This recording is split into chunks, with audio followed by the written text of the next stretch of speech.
welcome back to another video feature of the Immersive Worlds Handbook. Today I'm in the in Salzburg, in Austria, and I wanted to do a video feature today on the significance of Mozart tourism in Austria and also in Salzburg. And so I'll just take you through a few of the places here and sights and sounds and show you some of the ways in which Mozart is being used today to theme much of the town and certainly the tourism here. So let's take a look.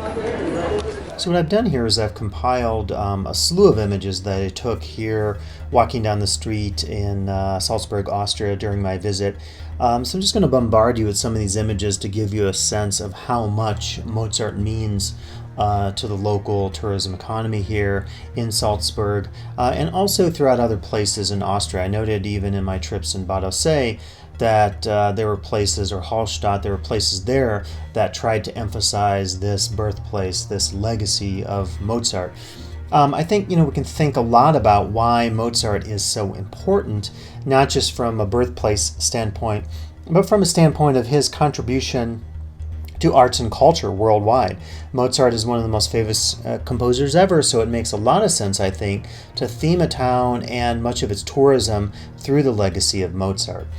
So I'm just showing you here my walk down, again, the main drag in Salzburg, Austria. And I wasn't surprised to see so many of these representations of Mozart because I had heard in the past just through discussions with people about how significant Mozart was, and certainly a lot of people when they go to Austria, they're looking for the Mozart Kugeln, the Mozart candy to take back home. It's often considered an appropriate souvenir. And another side of it, of course, would be that it's become a little bit kitschy or campy in terms of how it's being used. But this takes you back to some of the tourism bureaus of Austria and Salzburg talking about why Mozart is important and how you could basically theme your own visit to the city using Mozart.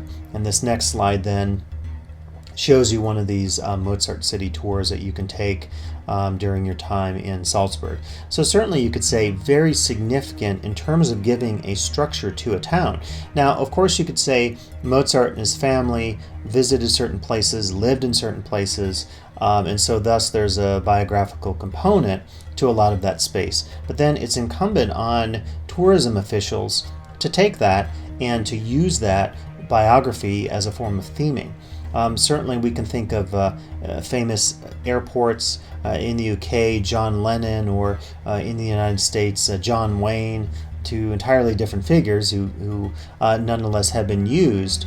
Their biographies and persona have been used to theme a space. And so in some ways I would say Mozart has this similar use here in Salzburg. I think the difference is there's less unity of space, and what you see, of course, would be one tourist or trinket shop to the next. And so you have a cafe here, or you have guidebooks with the image of Mozart on them. You also have all sorts of consumer items. You could get anything that is imaginable in terms of the images of Mozart. And it made me think a little bit, again, of the legacy of Mozart and why he is so important. You could see even burger places and a slew of different types of places have used the legacy of Mozart to theme their places. Now, curiously enough, during my visit, I found another composer in Salzburg, Franz Schubert, and I was quite surprised to see, or maybe I shouldn't be surprised, but surprised to see that he didn't have as much of a legacy.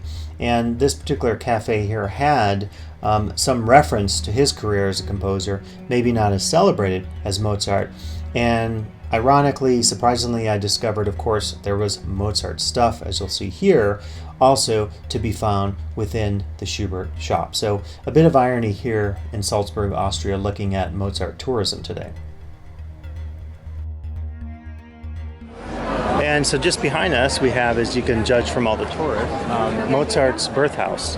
And just next to Mozart's birth house, of course, we have a Starbucks. So you're in the center of tourism when you can find the birthplace of the famous musician and the ubiquitous coffee chain Starbucks. Hope you enjoyed the video feature today here in Salzburg, Austria. And please come back for additional video features of the Immersive Worlds Handbook.